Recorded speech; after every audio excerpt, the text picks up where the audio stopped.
High court ವಿಭಾಗೀಯ ಪೀಠ big relief ಅನ್ನು ಕೊಟ್ಟಿದೆ. ಹೈಕೋರ್ಟ್ ಇಂದ ಮಧ್ಯಂತರ ಜಾಮೀನನ್ನ ಮಂಜೂರು ಮಾಡಲಾಗಿದೆ. ಈ ಹಿಂದೆ ಏಪ್ರಿಲ್ನಲ್ಲಿ ಜೀವಾವಧಿ ಶಿಕ್ಷೆಗೆ ಗುರಿಯಾಗಿದ್ರು ವಿನಯ್ ಕುಲಕರ್ಣಿ. 2016ರಲ್ಲಿ ಏಪ್ರಿಲ್ನಲ್ಲಿ ಜಿಮ್ನಲ್ಲಿ ಯೋಗೇಶ್ ಗೌಡ ಹತ್ಯೆ ಪ್ರಕರಣ ಸಂಬಂಧ ಸಿಬಿಐ ಚಾರ್ಜ್ ಶೀಟ್ ಅನ್ನ ಸಲ್ಲಿಕೆ ಮಾಡಿತ್ತು. ಅದರಲ್ಲಿ ಪ್ರಮುಖ ಆರೋಪಿ ಶಾಸಕರಾಗಿದ್ದಂತ ಆ ಸಂದರ್ಭದಲ್ಲಿ ವಿನಯ್ ಕುಲಕರ್ಣಿ ಅಂತ ಹೇಳಿ ಉಲ್ಲೇಖವನ್ನ ಮಾಡಲಾಗಿತ್ತು. ಇದೇ ಆಧಾರದ ಮೇಲೆ ಹೈಕೋರ್ಟ್ ಅವರಿಗೆ ಜೀವಾವಧಿ ಶಿಕ್ಷೆಯನ್ನ ವಿಧಿಸಿತ್ತು. ಆದ್ರೆ ಈ ದೋಷಿ ಅನ್ನೋದಕ್ಕೂ ಕೂಡ ಸದ್ಯಕ್ಕೆ ಹೈಕೋರ್ಟ್ ತಡೆಯಾಜ್ಞೆಯನ್ನ ಕೊಟ್ಟಿದೆ ಇವತ್ತಿನ ಆದೇಶದಲ್ಲಿ, ತೀರ್ಪಿನಲ್ಲಿ. ಮತ್ತೆ ಮಧ್ಯಂತರ ಜಾಮೀನನ್ನು ಕೂಡ ಕರುಣಿಸಲಾಗಿದೆ. ವಿನಯ್ ಕುಲಕರ್ಣಿ ಸೇರಿದಂಗೆ 4 ಮಧ್ಯಂತರ ಜಾಮೀನು ಸಿಕ್ಕಿದೆ.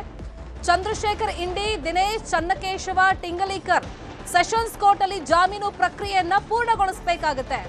ಇಬ್ಬರು ವ್ಯಕ್ತಿಗಳ ಶ್ಯೂರಿಟಿ 5 ಲಕ್ಷ ಬಾಂಡ್, ಅಂದ್ರೆ ನಮ್ಮ ಭಾರತ ದೇಶವನ್ನ ಬಿಟ್ಟು ಹೋಗಬಾರದು ಅನ್ನೋ ಷರತ್ತುಗಳನ್ನ ಉಲ್ಲೇಖ ಮಾಡಲಾಗಿದೆ. ನ್ಯಾಯಮೂರ್ತಿಗಳಾಗಿರುವಂತಹ ಬಸವರಾಜ್ ಹಾಗೇನೆ ಮೊಹಮ್ಮದ್ ನವಾಜ್ ಅವರ ವಿಭಾಗೀಯ ಪೀಠದಿಂದ ಈ ಮಹತ್ವದ ಆದೇಶ ಹೊರಬಿದ್ದಿದೆ. ಇನ್ನು ವಿನಯ್ ಕುಲಕರ್ಣಿ ಪರವಾಗಿ ವಾದವನ್ನ ಮಾಡಿದ್ದು ಖ್ಯಾತ ವಕೀಲ, ಹಿರಿಯ ವಕೀಲ ಸಿವಿ ನಾಗೇಶ್ ಅವರು. ಜೀವಾವಧಿ ಶಿಕ್ಷೆಯನ್ನ ಅಮಾನತಿನಲ್ಲಿ ಇಟ್ಟು ಮಧ್ಯಂತರ ಜಾಮೀನನ್ನ ವಿನಯ್ ಕುಲಕರ್ಣಿಗೆ ಕರುಣಿಸಲಾಗಿದೆ. ಈಗ ಶಾಸಕ ಸ್ಥಾನಕ್ಕೆ ಮತ್ತೆ ಜೀವ ಬಂದಂತ ಆಗುತ್ತೆ. ಕಳೆದ ಏಪ್ರಿಲ್ನಲ್ಲಿ ಜೀವಾವಧಿ ಶಿಕ್ಷೆಗೆ ಗುರಿಯಾಗಿದ್ರು ದೋಷಿ ಅಂತ ಹೇಳಿ ಯೋಗೇಶ್ ಗೌಡ ಕೊಲೆ ಪ್ರಕರಣದಲ್ಲಿ. ವಿನಯ್ ಕುಲಕರ್ಣಿ ಅವರ ಸೂಚನೆ ಅಂತೇನೆ ಈ ಕೊಲೆಯನ್ನ ಮಾಡಲಾಗಿತ್ತು ಅಂತ ಹೇಳಿ ಮಾಫಿ ಸಾಕ್ಷಿಗಳು ಕೂಡ ಕೋರ್ಟ್ ಮುಂಭಾಗದಲ್ಲಿ ಅಂದ್ರೆ ಕಟಕಟೆಯಲ್ಲಿ ಬಂದು ಸಾಕ್ಷಿಗಳನ್ನ ನುಡಿದಿದ್ರು. ಈ ಪ್ರಕರಣದಲ್ಲಿ A1 ಎಲ್ಲದನ್ನ ಪರಿಗಣಿಸಿ ವಿಚಾರಣೆಯನ್ನ ಮಾಡಿದ ಮೇಲೇನೆ ಕೋರ್ಟ್ ವಿನಯ್ ಕುಲಕರ್ಣಿ ಸೇರಿದಂಗೆ ಆರೋಪಿಗಳು ದೋಷಿ ಅಂತ ಹೇಳಿತ್ತು, ಅಪರಾಧಿಗಳು ಅಂತ ಹೇಳಿತ್ತು. ಜೀವಾವಧಿ ಶಿಕ್ಷೆಗೂ ಗುರಿಯಾಗಿದ್ರು, ಶಾಸಕ ಸ್ಥಾನಕ್ಕೂ ಕುತ್ತು ಬಂದಿತ್ತು. ಬಟ್ ಈಗ ಹೈಕೋರ್ಟ್ನ ವಿಭಾಗೀಯ ಪೀಠ ಮಧ್ಯಂತರ ಜಾಮೀನನ್ನ ಕರುಣಿಸಿದೆ. ಮತ್ತೆ ಜೀವಾವಧಿ ಶಿಕ್ಷೆಯನ್ನು ಕೂಡ ಸದ್ಯಕ್ಕೆ ಅಮಾನತಿನಲ್ಲಿ ಕೋರ್ಟ್ ಇಟ್ಟಿದೆ.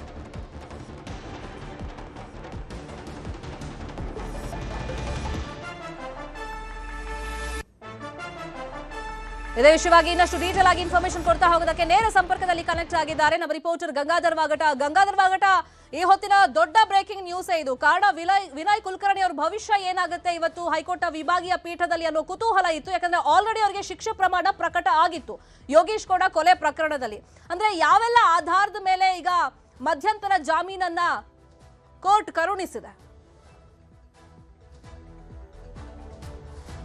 ಶ್ರೀಮತ ಯೋಗೇಶ್ ಗೌಡ ಕೊಲೆ ಪ್ರಕರಣದಲ್ಲಿ ಮಾಜಿ ಸಚಿವ ವಿನಯ್ ಕುಲಕರ್ಣಿಗೆ ಒಂದು ಮಧ್ಯಂತರ ಜಾಮೀನು ನೀಡುವ ಮೂಲಕ ಈಗ ಒಂದು ಬಿಗ್ ರಿಲೀಫ್ ಈಗ ಸಚಿವರಿಗೆ ಅಂದ್ರೆ ಮಾಜಿ ಸಚಿವ ವಿನಯ್ ಕುಲಕರ್ಣಿಗೆ ಸಿಕ್ಕಿರುವಂತದ್ದು. ಅಂದ್ರೆ ಶಿಕ್ಷೆ ಅಮಾನತಿನಲ್ಲಿರಿಸಿ ಅಂತ ಏನು ಒಂದು ಅರ್ಜಿಯನ್ನ ಹಾಕೊಂಡಿದ್ರು. ಈ ನಿಟ್ಟಿನಲ್ಲಿ ಶಿಕ್ಷೆ ಅಮಾನತಿನಲ್ಲಿರಿಸಿ ಅಂದ್ರೆ ಜೀವಾವಧಿ ಶಿಕ್ಷೆಗೆ ಈಗ ಹೈಕೋರ್ಟ್ ಒಂದು ತಡೆಯನ್ನ ಕೊಟ್ಟಿರುವಂತದ್ದು. ಅದಲ್ಲದೆ ದೋಷಿ ಅಂತ ಏನು ಜನಪ್ರತಿನಿಧಿಗಳ ನ್ಯಾಯಾಲಯ ಒಂದು ತೀರ್ಪನ್ನ ಕೊಟ್ಟಿದ್ದು, ಆ ಒಂದು ದೋಷಿ ಅಂತ ತೀರ್ಪಿಗೂ ಕೂಡ ಹೈಕೋರ್ಟ್ ಈಗ ತಡೆಯನ್ನ ಕೊಟ್ಟಿರುವಂತದ್ದು.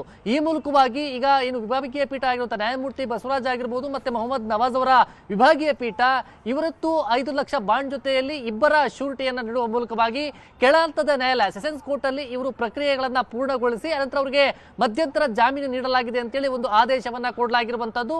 ಆ ನಿಟ್ಟಿನಲ್ಲಿ ಈಗ ಇವತ್ತು ವಿನಯ್ ಕುಲಕರ್ಣಿ ಸೇರಿದಂತೆ 4 ಒಂದು ಆರೋಪಿಗಳೇನಿದ್ರು ಜೀವಾವಧಿ ಶಿಕ್ಷೆಗೆ ಗುರಿಯಾಗಿದ್ರು.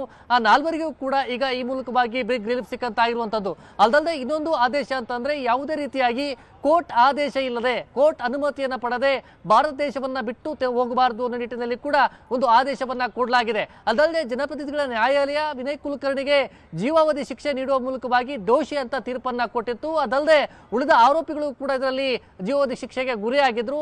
ಮತ್ತೊಂದೆಡೆ ಅಂತಂದ್ರೆ ಈ ಒಂದು ಪ್ರಕರಣದಲ್ಲಿ ಮಾಫಿ ಸಾಕ್ಷಿ A1 ಆರೋಪಿಯೇ ಮಾಫಿ ಸಾಕ್ಷಿ ಆಗಿರುವಂತದ್ದು. ಅದು ಜನಪ್ರತಿನಿಧಿಗಳ ನ್ಯಾಯಾಲಯ ಅದನ್ನು ಗಂಭೀರವಾಗಿ ತೆಗೆದುಕೊಂಡಿತ್ತು. ಆದ್ರೆ ಈ ಒಂದು ಅಂದ್ರೆ ವಿನಯ್ ಕುಲಕರ್ಣಿಯ ಪರವಾಗಿ ಹಿರಿಯ ವಕೀಲರಾಗಿರುವ ಸಿವಿ ನಾಗೇಶ್ ಅವರು ವಾದ ಮಾಡಿದ್ರು. ಈ ಒಂದು ಪ್ರಕರಣದಲ್ಲಿ ಇಲ್ಲಿ ಸುಖ ಸುಮ್ಮನೆ ಶಾಸಕ ಅಂದಿನ ಸಂದರ್ಭದಲ್ಲಿ ಶಾಸಕನಾಗಿದ್ದಂತ ವಿನಯ್ ಕುಲಕರ್ಣಿ ಹೆಸರನ್ನ ತರಲಾಗಿದೆ. ಆದ್ರೆ ಇಲ್ಲಿ ಒಳಸಂಚನ್ನ ಮಾಡಿ ಈ ಒಂದು ಕೊಲೆಯನ್ನ ಮಾಡಲಾಗಿದೆ ಅನ್ನೋ ಗಂಭೀರ ಆರೋಪವನ್ನ ಏನ್ ಮಾಡಿದ್ರು. ಅದಕ್ಕೆ ಸರಿಯಾದಂತಹ ಸಾಕ್ಷಿಗಳಿಲ್ಲ ಅಂತ ಹೇಳಿತ್ತು. ಆದ್ರೆ ಈ ಒಂದು ಪ್ರಕರಣವನ್ನ ಸಿಬಿಐ ಬಹಳ ಗಂಭೀರವಾಗಿ ತೆಗೆದುಕೊಂಡಿತ್ತು. ಕೇಂದ್ರ ಸರ್ಕಾರದ ಸಾಲಿಸಿಟರ್ ಜನರಲ್ ಕೂಡ ಇದ್ರ ಬಗ್ಗೆ ವಾದವನ್ನ ಮಾಡಿದ್ರು. ಶಿಕ್ಷೆ ಕೊಡಿಸುವಂತ ನಿಟ್ಟಿನಲ್ಲಿ ಸಾಕಷ್ಟು ಮಹತ್ವವನ್ನ ಸಿಬಿಐ ಪರ ವಕೀಲರು ಕೂಡ ವಹಿಸಿಕೊಂಡಿದ್ರು. ಆದ್ರೆ ಆ ವಿನಯ್ ಕುಲಕರ್ಣಿ ಪರವಾಗಿ ಸಿವಿ ನಾಗೇಶ್ ಅವರು ಹೈಕೋರ್ಟ್ ವಿಚಾರಣೆ ಪ್ರೋಸೆಸ್ ಹೆಂಗಿರುತ್ತೆ? ಯಾಕಂದ್ರೆ ಜನಪ್ರತಿನಿಧಿಗಳ ನ್ಯಾಯಾಲಯ ಕೊಟ್ಟಂತ ಆದೇಶಕ್ಕೆ ಈಗ ಹೈಕೋರ್ಟ್ನ ವಿಭಾಗೀಯ ಪೀಠ ಮಧ್ಯಂತರ ಜಾಮೀನನ್ನ ಮಂಜೂರು ಮಾಡಿದೆ.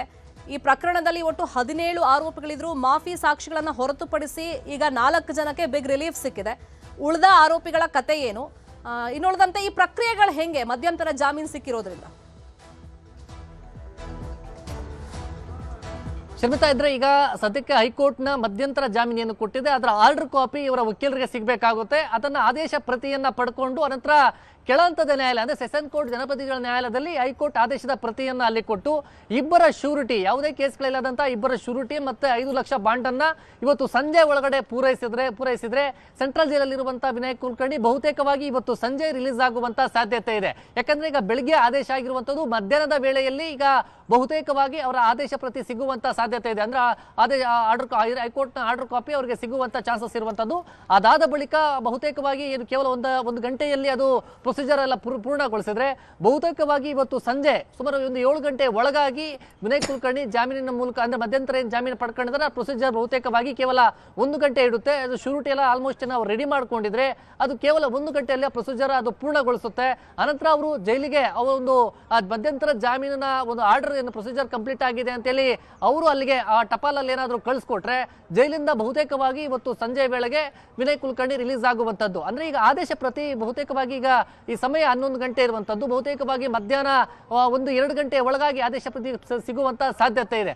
ಒಂದು ವೇಳೆ ಹಾಗೇನಾದ್ರೂ ಆದೇಶ ಪ್ರತಿ ಬೇಗ ಸಿಕ್ಕಂತ ಸಂದರ್ಭದಲ್ಲಿ ಸಂಜೆ ಒಳಗಾಗಿ ಇವರು ಪ್ರೊಸೀಜರ್ ಎಲ್ಲ ಕೂಡ ಕೆಳಹಂತದ ಸೆಷನ್ ಕೋರ್ಟ್ ಅಲ್ಲಿ ಕ್ಲಿಯರ್ ಮಾಡ್ಕೊಳ್ತಾರೆ. ನಂತರ ಸಂಜೆ 7 ಗಂಟೆ ಒಳಗಾಗಿ ಜೈಲು ಒಳಗಡೆ ಅಂದ್ರೆ ಟಪಾಲ್ ಮೂಲಕವಾಗಿ ಅವರಿಗೆ ಆರ್ಡರ್ ಹೋಗುತ್ತೆ, ಜೈಲಿಗೆ ಹೋಗುತ್ತೆ. ನಂತರ ಅವರು ರಿಲೀಸ್ ಆಗುವಂತ ಚಾನ್ಸಸ್ ಇದೆ.